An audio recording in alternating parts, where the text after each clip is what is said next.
Olá, seja bem-vindo ao Bate-Papo com o Produtor. O tema de hoje é como escolher bons profissionais que tenham característica que atenda principalmente as empresas do agro, evitando problemas, principalmente problemas trabalhistas. Para o tema de hoje, nós convidamos dois especialistas.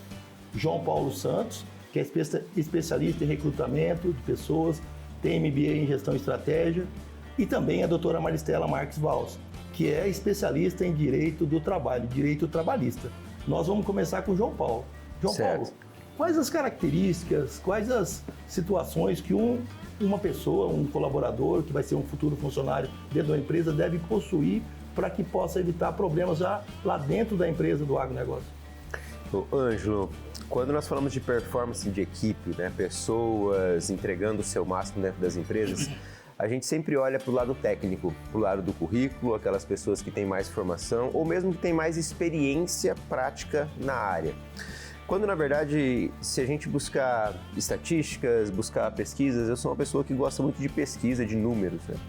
Então, nós temos um índice de aproximadamente 75% a 80% das demissões, elas acontecem não por falta de competência técnica, mas sim por falta de competências comportamentais. Então, o que eu sempre digo? Primeiro ponto, quando você quer escolher alguém para trabalhar para o seu time ou para que o colaborador tenha uma performance melhor dentro da sua empresa, deve haver um consenso em relação a que tipo de atitude, que tipo de comportamentos que eu quero que ele execute aqui dentro. Porque a gente sempre fala que a técnica a gente aprende. A técnica você ensina, se ela não for algo assim extremamente complexo, mas você ensina o colaborador. Mas o comportamento, o caráter, as atitudes, isso não é mais difícil de ser ensinado. Uma vez escolhido, doutora Maristela, uma vez escolhido o pretendente, o colaborador que virou funcionário, né? Quais os riscos que o direito aconselha o empresário para que o empresário possa contratar alguém com o menor risco trabalhista possível? Por quê? Porque nós sabemos que na propriedade rural há sazonalidade. Na época da colheita tem que colher até tarde, na época do plantio tem que plantar até tarde, e tem épocas que praticamente não tem serviço nas fazendas, que são aquele intervalo entre o plantio e a colheita. Hoje nós temos, principalmente para a área do rural, e como o senhor disse da sazonalidade, a questão de que na safra, por exemplo, você necessita de mais funcionários, na entre safra de menos. Então não é mais necessário se você fazer um contrato que o funcionário fique lá o tempo todo enquanto você não estiver precisando dele. Então existe hoje os contratos intermitentes, que pode ser feito nos períodos em que eles estão trabalhando e depois pode ser rescindido e pode ser renovado. Então, um conselho seria conversar com o seu contador e também que os contadores procurassem conhecer melhor esses novos contratos que, depois da reforma trabalhista de 2017, houve essas alterações que ajudam para que os contratos sejam menos custosos, ou seja, pode ter um custo reduzido. Mas o conselho é que o produtor registre o seu empregado, procure saber no que ele pode se encaixar para que os custos fiquem menores e que adote cartão de ponto. Se tiver mais de 20 funcionários é obrigatório. Se tiver menos, não é obrigatório, mas é uma coisa que ajuda muito na hora de uma ação trabalhista. Por quê? Porque se o seu funcionário foi lá, registrou o horário que entrou, registrou o horário que saiu, depois é muito mais fácil do empregador comprovar se ele fez ou não fez hora extra. Outra coisa que a gente vê muito, que criou-se, principalmente aqui na nossa região, criou-se aquela conduta de dar um percentual da safra, como incentivo até. Só que acaba entrando às vezes como comissão, não é bem registrado, ele tem que ser considerado como prêmio, não como comissão, para que ele não seja considerado também salário junto. Porque senão, às vezes, e outra coisa que eles confundem muito, nós vamos dar um prêmio porque o cara trabalhou bastante e tal, porque teve hora extra, mas não paga hora extra. E às vezes esse prêmio sai mais caro que a hora extra. E na hora de uma ação, soma o valor do prêmio com o valor do salário e ainda calcula a hora extra em cima do valor completo.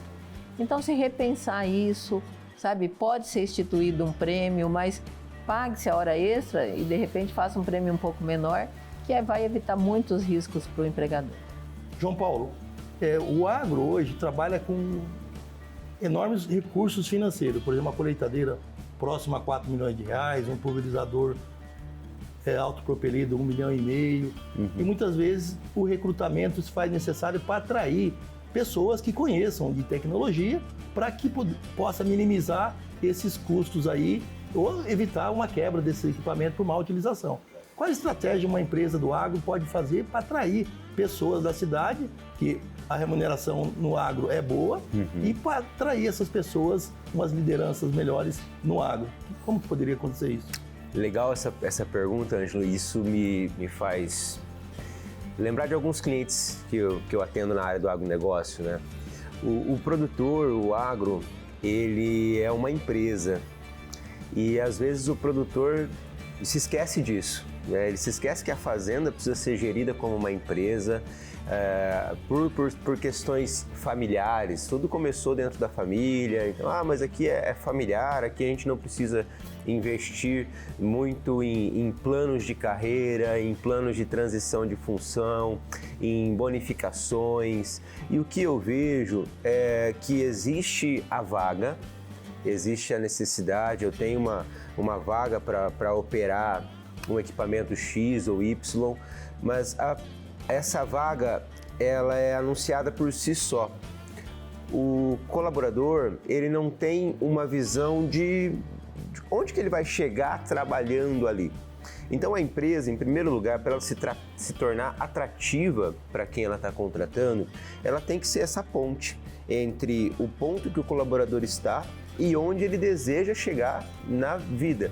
Então uma estratégia é você conseguir plantar essa semente na cabeça do colaborador de onde que ele vai poder chegar estando ao seu lado, estando com você, traçar com ele um plano de carreira, traçar um plano de bonificações e essas estratégias de ter um RH estratégico.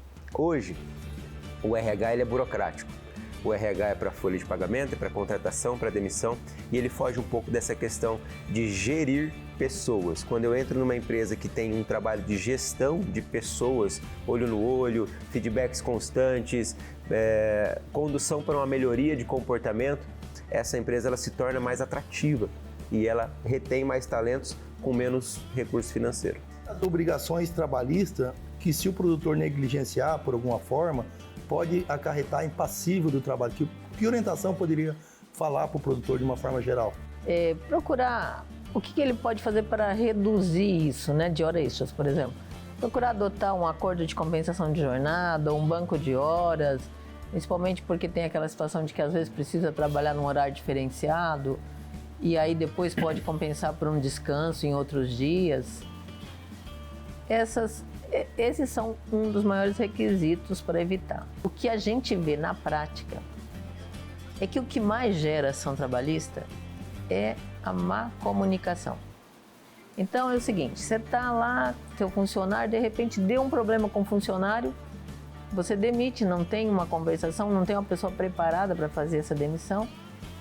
E o funcionário que sai magoado, ele vai procurar uma ação trabalhista independente do direito que ele acha que tem. E é lógico. Aí vai ver depois e se ele tem, vai entrar mesmo. Agora, mesmo na rescisão, é possível se manter um bom relacionamento com o empregado, tratar bem e tal. E o empregado que ele sai satisfeito, que ele sabe que ele até pode voltar ali um dia se quiser, dificilmente vai entrar com uma ação trabalhista. Dentro dessa questão do treinamento, João Paulo, é uma coisa que é relativamente nova, principalmente para os pequenos e médios produtores, para os grandes produtores, para as grandes empresas, isso aí já é uma prática rotineira. Mas contratou alguém, deu condições de cursos, eventos, mas de que forma que poderia avaliar esse desempenho de cada funcionário, até para mudar a remuneração aí para o outro colaborador, ver o porquê que o outro, na mesma função, está ganhando um pouquinho mais que ele, como que dentro das técnicas que você aplica, como que poderia avaliar constantemente o desempenho de cada colaborador? Ótimo. Hoje você tem vários caminhos para seguir.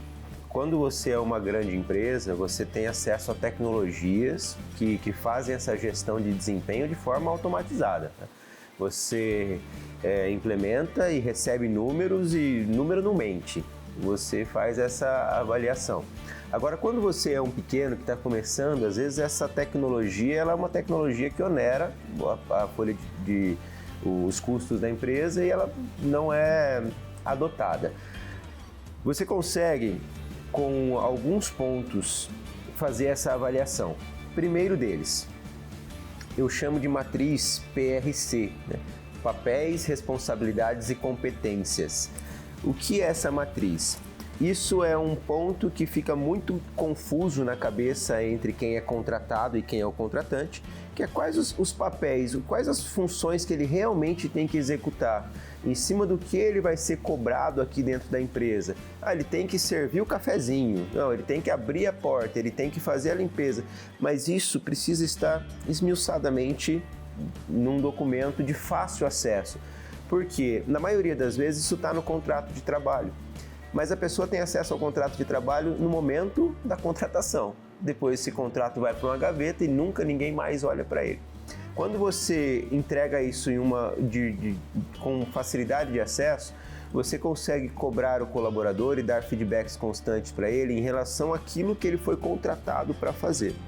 Depois, então, papéis, quais as funções?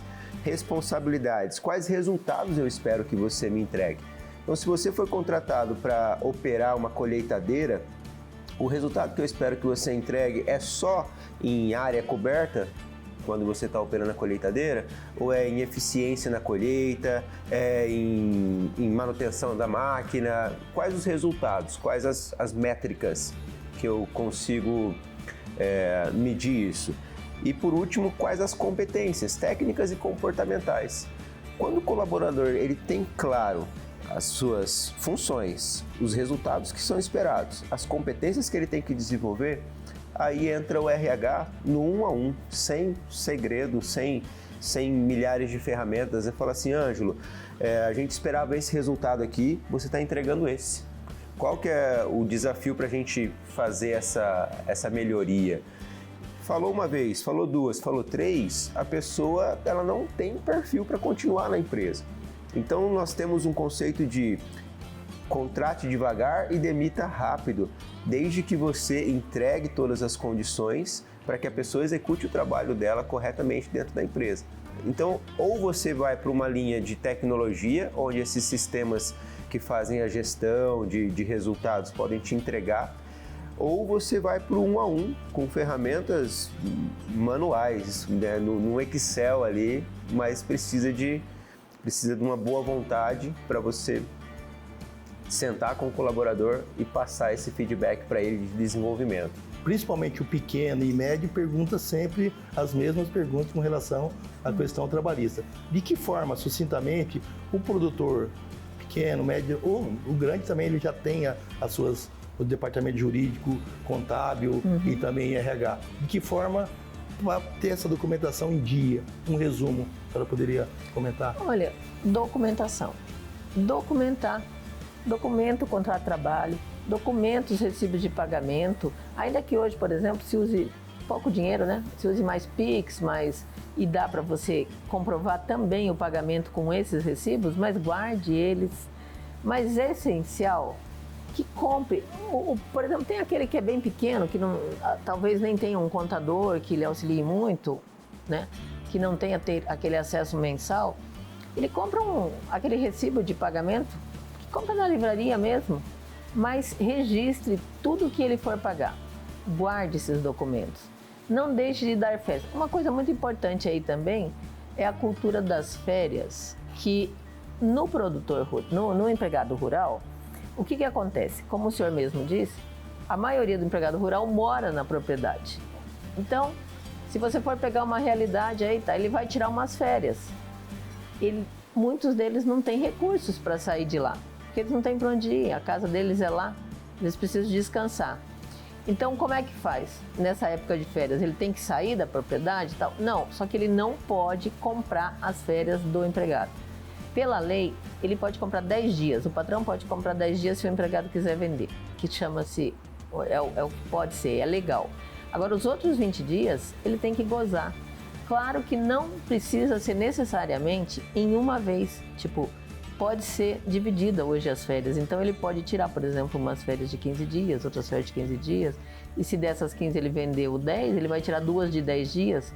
Mas nesse dia ele não pode trabalhar.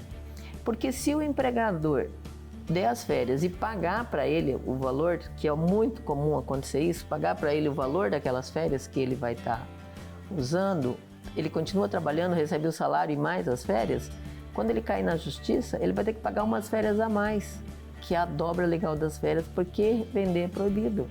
E outra coisa, o empregado que vende as férias, ele vai estar cansado, ele vai estar exausto, ele não vai ter aquele reânimo que a gente tem pelas férias, né? Por exemplo, você dá uma descansadinha, todo mundo aqui parece que quando a gente chega a dezembro, a gente já está contando os dias que a gente vai parar, né? A sensação de que o novo ano é um novo tempo e é uma questão de um dia para o outro, Sim. também precisa ter no empregado. Então ele tirou as férias, ou ele vai passear no funcionário, ou ele vai ficar em casa mesmo, dormindo, assistindo TV, assistindo a HIT, né? Assistindo a gente, assistindo a gente. Assistindo uma coisa que não seja trabalhar, mas que ele descanse. Novamente, quero agradecer a presença de cada um de vocês aqui neste programa, que é a voz do produtor rural. Espero vê-los em outras oportunidades. Muito obrigado. O bate-papo com o produtor vai ficando por aqui. A gente se vê na próxima semana. Até lá.